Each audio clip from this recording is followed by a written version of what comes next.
I wanted to begin this morning with a reading by Victoria Stafford, which happened to be my morning meditation just a few days ago.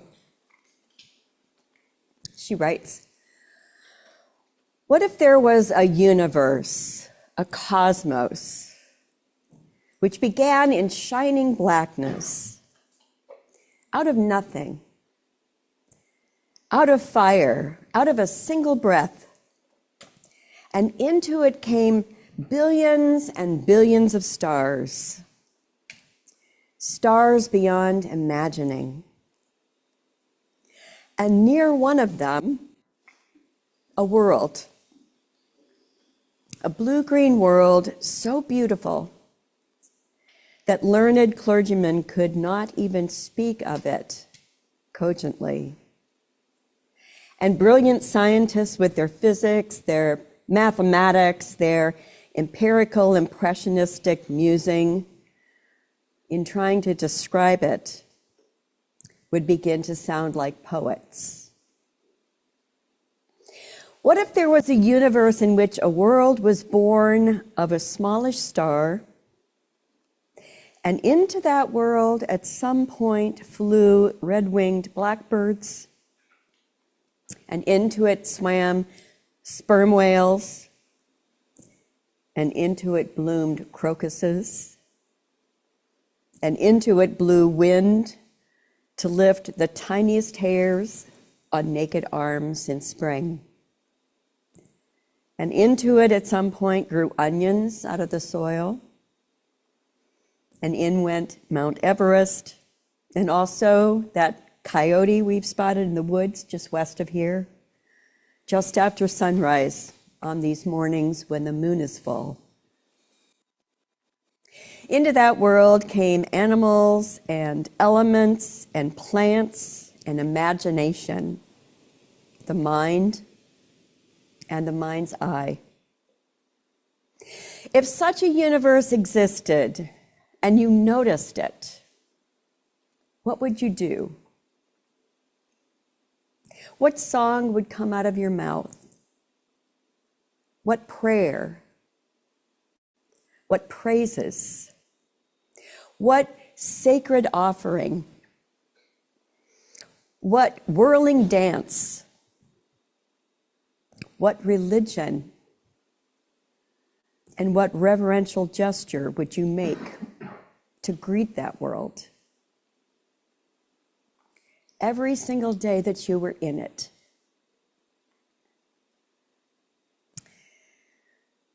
So I read that meditation the other day, and then followed up with that by reading the morning news.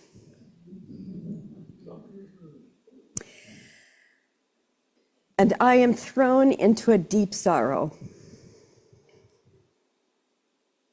Besides the traditional murder and mayhem, hatred and terror, war crimes, and just the general unpleasantness on the part of too many of us, I read about the onslaught of executive orders, orders that are created to do harm, orders that threaten more harm, orders creating fear, uncertainty, and confusion. This new administration in the White House seems to be in the process of replacing the government Americans have created through the representatives over centuries. An imperfect government, to be sure, but one that was created to promote the interests of the majority. We are watching a dismantling of democracy for money, for power, and for the opportunity of a few to operate without restraint. Thoughtful students of oligarchies and fascism tell us that this enthusiasm for breaking things and blaming others for the brokenness, and the hate, fear, and confusion that arises from those ash heaps is by design. And we make a mistake if we think of this as ineptitude. They know what they are doing. They know why they are doing it. And they know what they expect the outcome to be.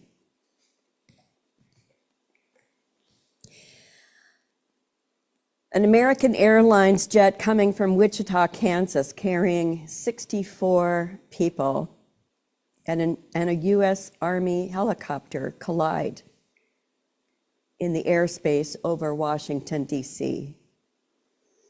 And in that sorrow-filled space, the sitting president holds a televised signing of a new executive order blaming former Presidents Barack Obama and Joe Biden for the crash. This is by design. Elon Musk, the administration's choice to lead the cause for efficiency in the federal government, complains that the Federal Aviation Administration's environment and safety requirements are unreasonable and exasperating. Musk further complains that the fundamental problem is that humanity will forever be confined to Earth unless there is radical reform of the FAA. Forever confined? Musk seems to believe that humans have to colonize Mars in order to become a multi-planetary species as insurance against the end of life on this planet. But his type of efficiency has no soul.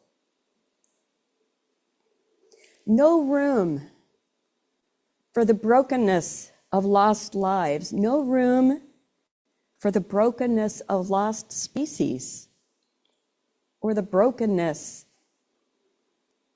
of the environment. I ask you to think about the trillions of dollars he would like to efficiently use in his race to Mars so that a chosen few might escape nuclear war or environmental meltdown. Imagine if we were to use that money to clean up our own planet.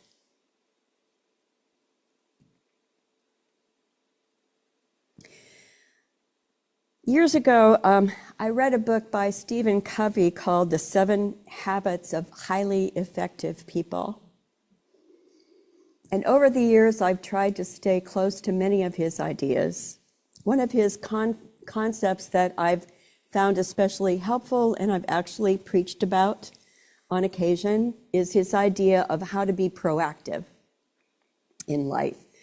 He says that there are many things in our lives that concern us, and we can make a circle of them all that we put them in, that he calls the circle of concern. And then he says inside of that circle, we can place a few things that we can actually do something about.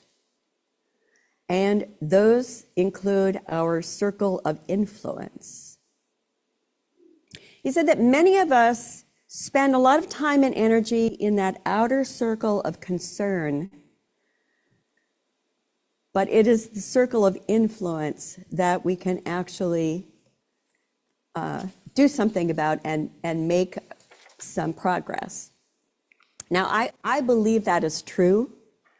I have often, tried to think, well, all right, if I can't do something about this today or this week or this month, I need to set it aside and concentrate on my circle of influence, because he says concentrating on your circle of influence will expand it.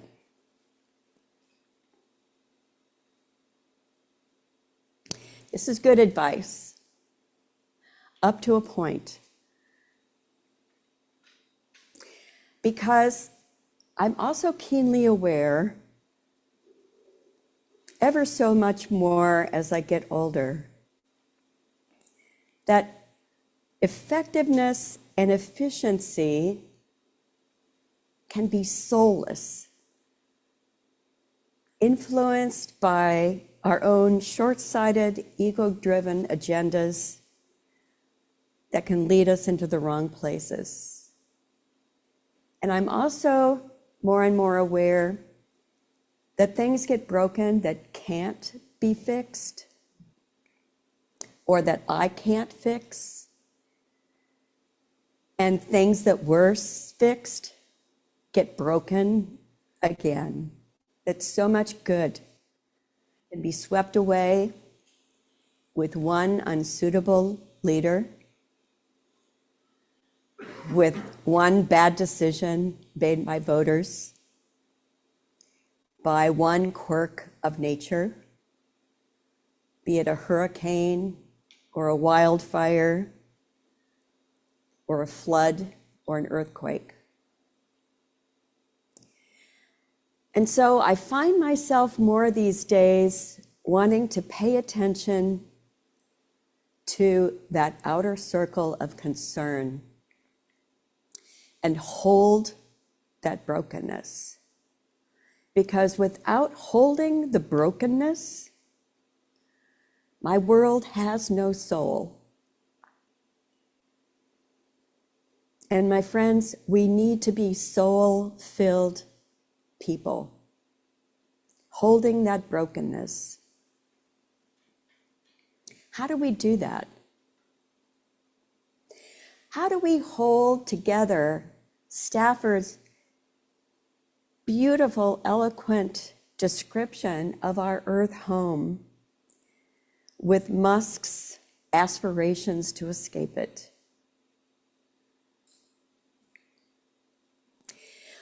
One response is to tell stories of original, perfect, mythical worlds where all is good and perfect and then gets broken.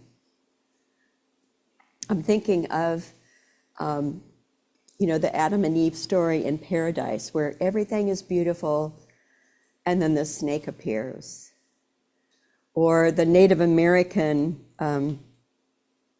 creation stories where there's a perfect world that exists before some animal trickster like coyote or raven comes and wrecks everything. Because of course, these stories remind us that this happens, that this is part of what it means to live in this world. They remind us that when these things happen, we should not be surprised, even as we grieve the brokenness. But more importantly, I think another response is to hold our sorrow in front of us, tend to it with time and patience, in the company of our companions. Those of us who live in the West have been conditioned to accept the notion of private pain, to always put on a brave and happy face. As a minister, we were always told, give people hope. And I'm here to say that sometimes I have a hard time bringing that to the fore. In our isolation, we deprive ourselves of the very thing we need to stay emotionally alive, to have deep souls: community, ritual, nature, compassion for ourselves and for one another, and compassion for the world in which we live, beauty and love. So let's learn to speak honestly about the heartaches we carry, whether that's a personal heartache or whether that extends to the daily losses we witness on the news. Let us remember to do that in a safe community that gives a bottom to our sorrow. A bottom to our sorrow. What do I mean by that? Have you ever noticed that when a young child gets hurt, maybe she scrapes her knee on something, and she will look around, looking for a lap to climb onto where she can cry? And if that child is fortunate, the caretaker she finds will offer soothing words and hugs, not necessarily to tell her things will be okay, but to tell her that her pain matters. And as soon as that happens, the child that has held back the tears up until that moment can start to cry and wail. The pain is given a bottom, a foundation on which to rest, so that when we fall into that well of grief, we know somebody's going to be there to hold us and tell us that our grief matters. And we can be that for one another. Facing the sorrows of the world requires that we remain intimate with the world, with a level of openness and vulnerability to both its sorrows and its joys. That we hold the words of Victoria Stafford and Elon Musk together in our consciousness.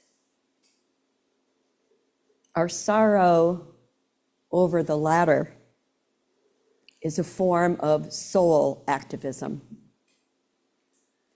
Our rage confers worth.